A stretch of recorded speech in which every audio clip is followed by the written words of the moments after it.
بسم الله الرحمن الرحيم. الحمد لله رب العالمين، والصلاة والسلام على أشرف المرسلين وخاتم النبيين ورحمة الله للعالمين سيدنا محمد وعلى آله وصحبه أجمعين. وبعد، فقد وقفنا في اللقاء السابق عند قول الله سبحانه: أعوذ بالله من الشيطان الرجيم. قال أي الفتى أرأيت إذ أوينا إلى الصخرة، أوينا لجأنا إلى الصخرة التي كانت عند مجمع البحرين ليستريح من تعب المشي، فإني نسيت الحوت. هناك قال نسيا، وهنا قال نسيت. الأولى إخبار من الله، والثانية كلام من الفتى، فتى موسى. فكلام الله يدلنا على أن رئيسا متبوعا لا يترك تابعه ليتصرف في كل شيء، لأن تابعه قد لا يهمه أمر المسير في شيء، ينشغل ذهنه بأشياء مش هي اللي شغلة ذهن موسى، فلما يجي الأفكار تزدحم وياه يبقى ينسى حاجة. يبقى كان واجب انه ينبهه على اي شيء كما ينبه رئيس القوم عن الاشياء اللي يخلفوها. ولكن الفتى قال عن نفسه لانه المكلف بشيل المكتل وشال الغذاء. فاني نسيت الحوت. واعتذار قال وما انسانيه الا الشيطان، يعني برضه الشيطان قاعد يلعب بافكاره وخواطره لحد ما ينسيه الحوت. وما أنسانيه إلا الشيطان أن أذكره. أنساني الشيطان ذكر ذكر الحوت. واتخذ الحوت أي الحوت سبيله طريقه في البحر. هناك سربة، دي عجبة، دي سربة لأن دي حال الحوت، إنما هو عجبة بده يحكي الحكاية. عجبا ليه؟ لأن الحوت المشوي ينط من المكتل وبعدين يروح ضيع على البحر ويسبح في البحر ويترك وراه كده سرب. دي مسألة عجيبة. وما أنسانيه إلا الشيطان أن أذكره، يعني أنساني ذكره. واتخذ أي الحوت سبيله طريقه في البحر عجبا، يعني أمر عجيب لأنه خالف المألوف في إن حوت مشوي وبعد ذلك تجيله الحياة وينط من المكتل وبعد ذلك يروح على البحر. فالمسألة دي بقت عجب عند مين؟ عند من رآه. قال أي موسى ذلك ما كنا نبغي، يعني الحتة اللي احنا عايزينها هي اللي الحوت راح فيه. فكأن الحوت كان أعلم بالموعد من موسى.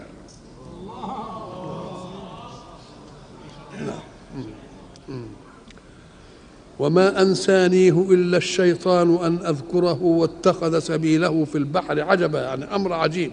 قال موسى ذلك ما كنا نبغي، ما كنا نطلب. فارتد على آثارهما قصصا، لأن العنوان انعرف، المكان مجمع البحرين. العلماء اتفقوا على أن بحرين يلتقوا يبقوا بحر واحد.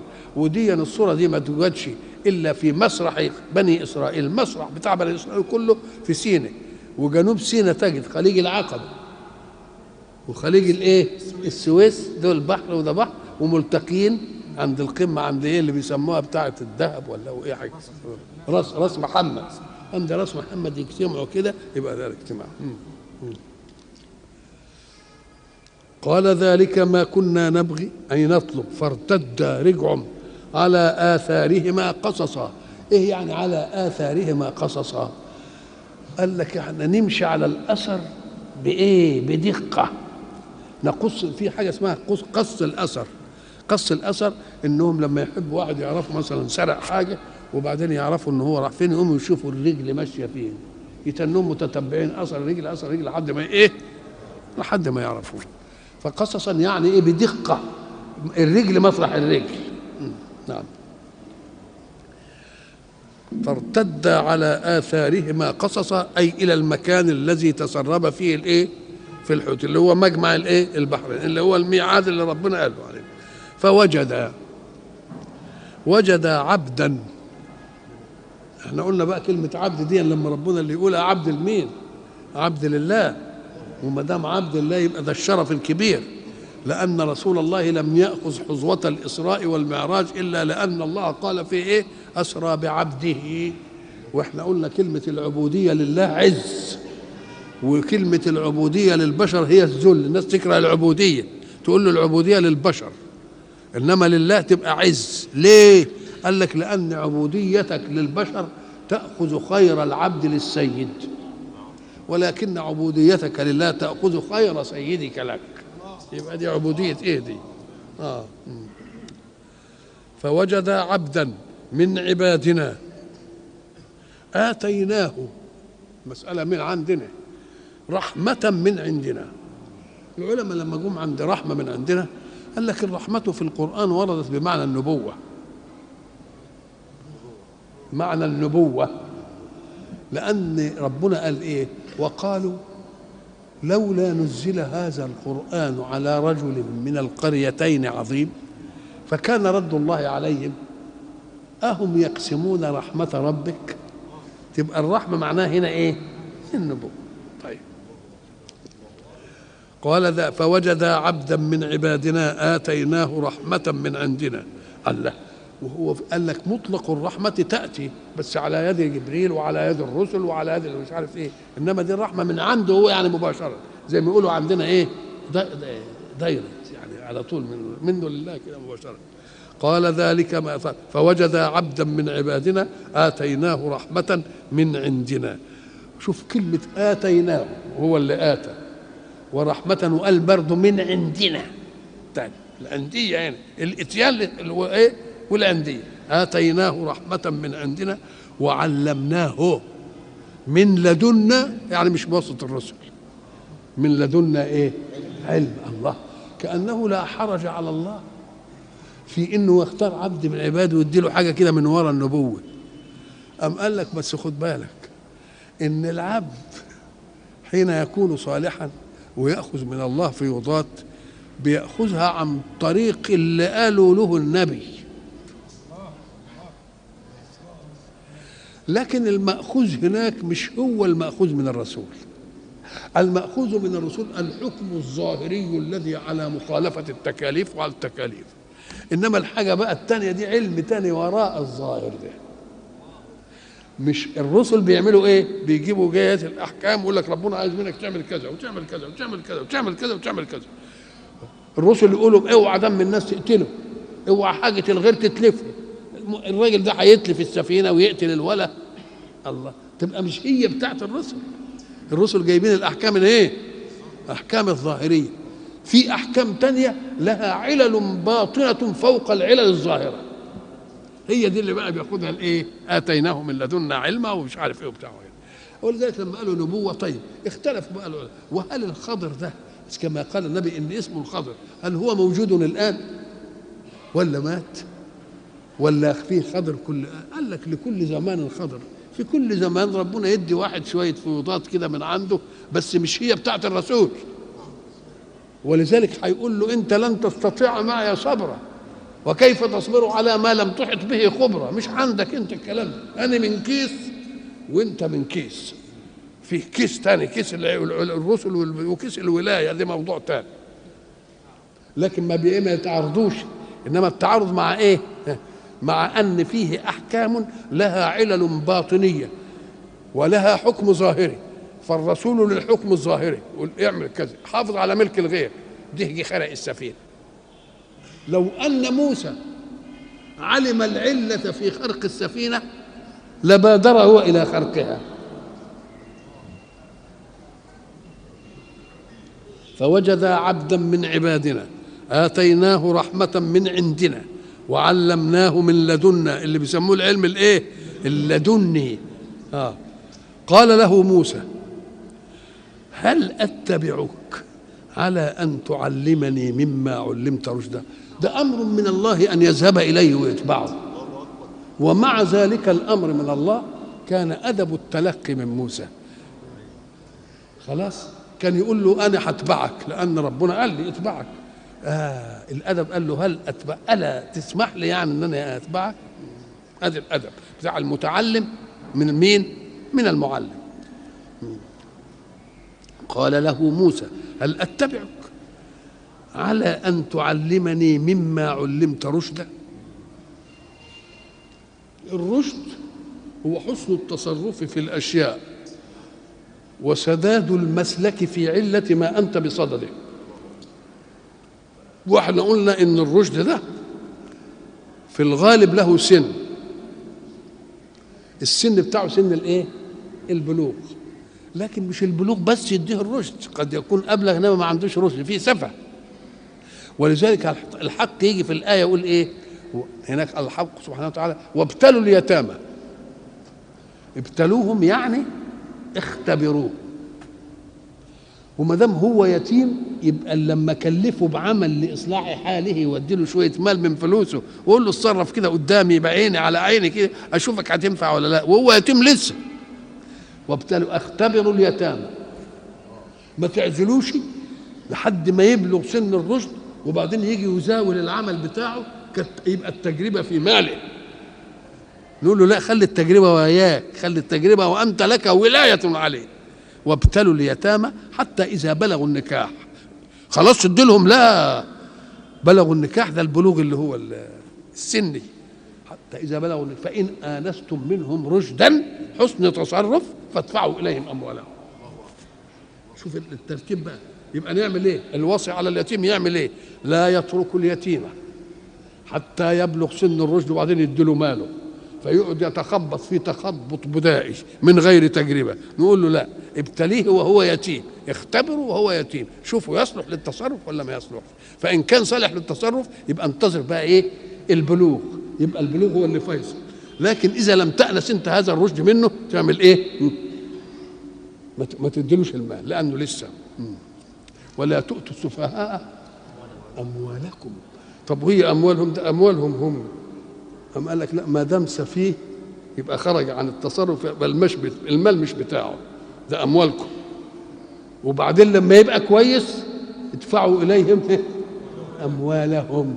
يبقى الاول اموالكم والثاني اموالهم. كلام رب. نعم. على ان تعلمني مما علمت رشدا، اي سداد تصرف وحكمه تناول الاشياء. فكأن النبي اللي مرسول للناس وقف عند المعلم يقول له انا هاخد منك الرشد، مش هو يعني، لا، انا هاخد منك الرشد. اكنه قبل كده ما فيش رشد. قام قال لك الرشد في مذهبه، مش الرشد في التبليغ الاحكام الظاهره. نعم. هل اتبعك؟ ادي هل اتبعك يعني انا تسمح لي على ان تعلمني مما علمت رشدا. تعلمني الله، يبقى دل على انه يطلب شيئا لم يكن معلوما له، لان ربنا قال كده وما اوتيتم من العلم الا قليل. وقال للرسول وقل ربي زدني علما. ولذلك الشاعر يقول ايه؟ كلما ازددت علوما زدت ايقانا بجهلي. الله، كل ما يزداد علم يزداد ايقان بانه جاهل. قال لك لان معنى ازددت علم النهارده ان انا كنت امبارح ناقص، وما دام كنت ناقص امبارح وعلمت النهارده يبقى برضه النهارده هبقى ناقص واعلم بكره. كلما ازددت علوما زدت ايقانا بايه؟ بجهلي. والافق الواسع كل ما يعلم قضيه يبقى عنده شره للعلم، شره للعلم. وتتركن القضيه في الافق الواسع فما تبانش في نفسه، لسه نفسه عايزه ايه؟ لسه افق واسع، عايز علم تاني، عايز علم تاني. ولذلك برضه الشاعر يقول ايه؟ قالت النفس المغروره بشويه العلم البسيط كده اللي يعرفه، قالت النفس قد علمت كثيرا، ده انت بقيت عالم مطمطم، يا سلام عندك علم واسع قوي. النفس بقى عايزه تحدثه، عايزه تديله غرور، عايزه تديله ايه؟ كبرياء وزهد. قالت النفس قد علمت كثيرا، متيقظ هو للنفس. قلت هذا الكثير نذر يسير. شوف بقى جاب المثل، تملأ الكوز، عارفين الكوز؟ تملأ الكوز غرفة من محيط فيرى أنه المحيط الكبير. ما هو الدلدق. انما الكوز هو اللي ضيق. يقول تملأ الكوز غرفة ايه من محيط فيرى انه المحيط الايه الكبير. قال له موسى هل اتبعك على ان تعلمني، الرسول اللي جاي يعلم الناس مما علمت رشدا سداد تصرف وحكمة تناول، خلاص. قال شوف بقى الشروط اللي بيبنيها العالم على من يريد العلم. قال له أنت مذهب وأنا مذهب، المذهب بتاعك غير مذهبي ومش هنتفق مع بعض. شوف بقى الخميرة اللي بيديها له، إنك لن تستطيع معي صبرا، مش هتقدر تصبر على تصرفاتي لأن تصرفاتي من كيس غير كيسك. الكيس بتاعك كيس علم الأحكام الظاهرية، أنا حاجات تانية مستترة وراء دي، ولذلك يقول لك العلم الباطني. يبقى عذر ولا ما عذروش؟ عذر. وقال له ما تزعلش لا تحزن لأني بقول لك أنك لا تستطيع أن تكون معي. وكيف تصبر على ما لم تحط به خبرا؟ يبقى بيعذروا ولا لا؟ يقول لك انت ما تصبرش الا على حاجه عندك خبر علم به، ولكن اللي ما عندكش خبر بقى هتصبر عليه ازاي؟ ادي ايه؟ ودي بقى ادب الطريقين، طريق الاحكام الظاهريه وطريق ما خلف الاحكام الظاهريه. ده ما يعترضش على ده وده ما يعترضش على ده، وده ما يسفهش ده وده ما يسفهش ايه؟ ما يسفهش ده. لكن العيب ان لما نشوف مثلا واحد عنده شيء من فيوضات الله عليه يجوا المريدين انا اعيذه ان يكون، انما اللي حواليه بقى يقول لك اللي مش عارف ايه والايه واللي ونجادلهم واحد يتشتموا ويضربهم ويعملوا لهم مظاهره وده يتجادل ويكفروا بعض وتبقى الحكايه. قال لك لا، انت شوف اما اقول لك كل مذهب لا يحتج به على مذهب.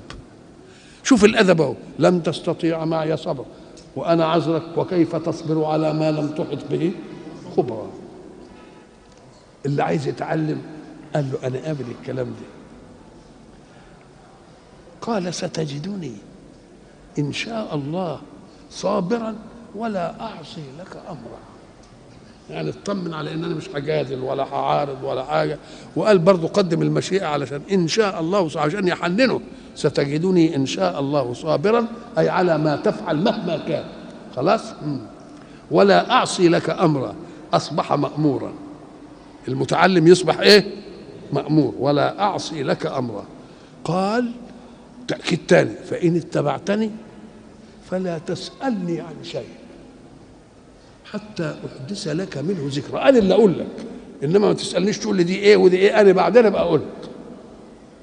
طب ما تقول له من الاول. قال لك لا، علشان يعلموا ادب تناول العلم، مش كل حاجه تقول له ودي ايه ودي ايه ودي ايه ودي ايه. قال لك هو نبأه، قال لك انت لن تستطيع ما يصبر وكيف تصبر على ما لم تحط بخبرة. قال له لا، ستجدني ان شاء الله صابرا ولا اعصي لك امر. قال له ما دام كده ان اتبعتني فلا تسالني عن شيء حتى احدث انا لك منه ايه؟ زي انا اللي اقول لك عليه. فانطلقا حتى انطلقا، مشوا بقى حتى إذا ركب في السفينة خرقها. ركب في السفينة، الاثنين ركبوا، تبقى كانت سفينة ركاب، لأن السفن كانت تستعمل يا ركاب يا لنقل الأمتعة اللي هي بتاعة البضائع يا لصيد السمك يا لصيد اللؤلؤ، إنما دام راكبة تبقى سفينة معدة للإيه؟ للركوب. قال فانطلق حتى إذا ركب في السفينة خرقها. الكلام اللي قال له الأول أنا واحد تبعك ومش هعصي لك أمره، لما حصل بقى واقع، فكأن ربنا بده يعلمنا أن الشيء النظري غير الشيء الواقعي.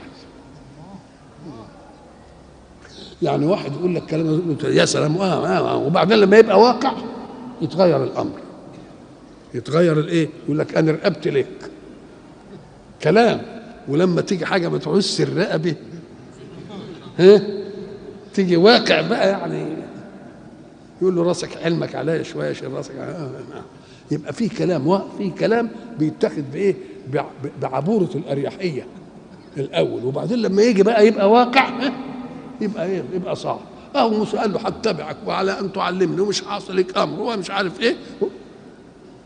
لما خلق السفينه بالفعل بقى واقع. المساله كبرت في راس موسى. اخرقتها لتغرق اهلها لقد جئت شيئا امرا. مش بس استفهم، وبرضه قال له انت جبت شيء عظيم، شيء فظيع، شيء بشع. قال ايه فين قال لك الواقع اللي عمل كده بقى. الكلام النظري كان شيء، والواقع لما شافه شيء. ايه ليه؟ قام قال لك لان موسى استحضر بالحكم الشرعي اتلاف مال الغير، واتلاف مال الغير مش بس على المال وعلى غيره، هيغرقوا الناس اللي فيه. فتضخم عنده الايه؟ الامر. يبقى ده بياخد من كيس وده بياخد من ايه؟ من كيس. فانطلق حتى اذا ركب في السفينه خرقها. قال اخرقتها لتغرق اهلها لقد جئت شيئا امرا، اي شيئا فظيعا عظيما بشعا. قال الم اقل انك لن تستطيع معي صبرا. علمه تانيه. قال له يبقى انا كلامي كان ايه؟ كان صادق. وما دام الكلام بتاعي كان صادق يبقى اعرف ان كل اموري اللي صدقوا كلام من عند انت اللي عملت. انا قلت لك مش هتستطيع، انت رحت قايل كده، مع ان احنا خدنا العهد واتفقنا اخذ ورد في المساله دي. قال الم اقل انك لن تستطيع معي صبرا. ان يقول ذلك وقد اخذ عليه العهد والميثاق الا يتكلم حتى يحدث الخبر له الكلام.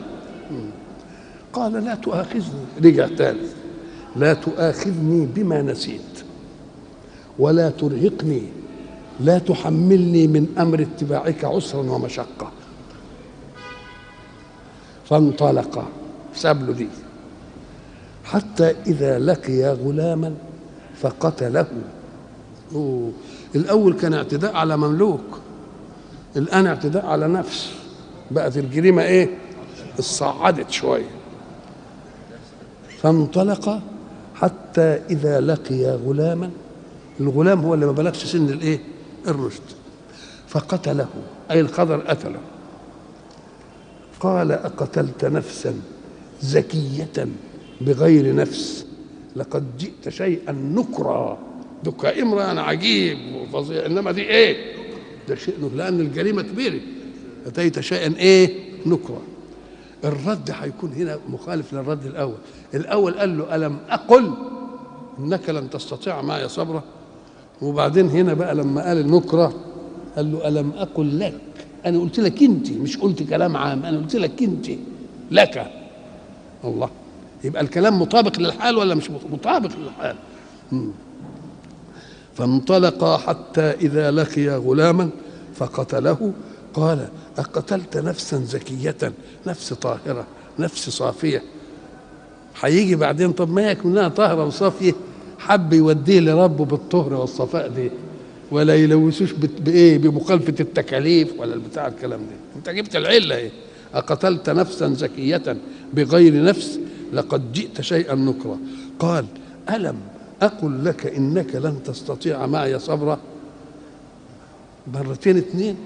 قال ان سالتك عن شيء بعدها فلا تصاحبني، قد بلغت من لدني عذرا. انت عذرتني، انت استحملتني، وانا بعد كده ما كنتش هتكلم ولا هسال.